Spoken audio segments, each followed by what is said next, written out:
አሰላሙ አለይኩም ወራህመቱላሂ ወበረካቱ። ይችን ዱንያ ላይ ደሃ የሆነ ሰው ብቻ አይደለም የሚጨነቀው፣ እንደውም ሀብታሙ ከደሃው በላይ ጭንቀትና ውጠት ውስጥ ነው። ምክንያቱም ዱንያ አትጠገብም። ከአንድ ከፍታ ወደ ላይኛው ከፍታ በሄድን ቁጥር ፍላጎታችንና ጭንቀታችን እኩል አብረው ይጨምራሉ።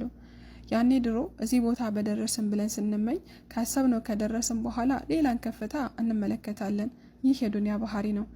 ዱንያ ልክ እንደ ጨዋማ ውሃ ናት። በጠጣናት ቁጥር ጥሟ ይጨምራል።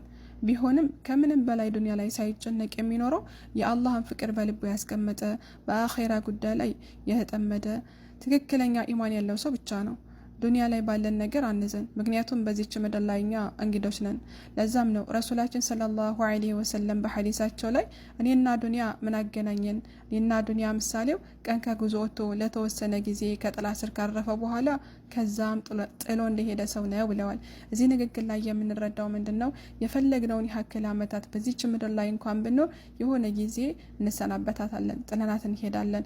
ለዚህ ጠፊ ለሆነችው ዱንያ ደግሞ ልናዝንና ልንተክዝ አይገባም። ሁልጊዜም ቢሆን አላህ ሱብሓነሁ ወተዓላ በሰጠን ጸጋ አመስጋኞች ሆነን ልንኖር ይገባል።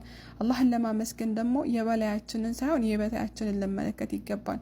ሁሌም የበታያችንን የማናይ ከሆነ አመስጋኞች እንሆናለን። ሰላሙ አለይኩም ወራህመቱላሂ ወበረካቱ።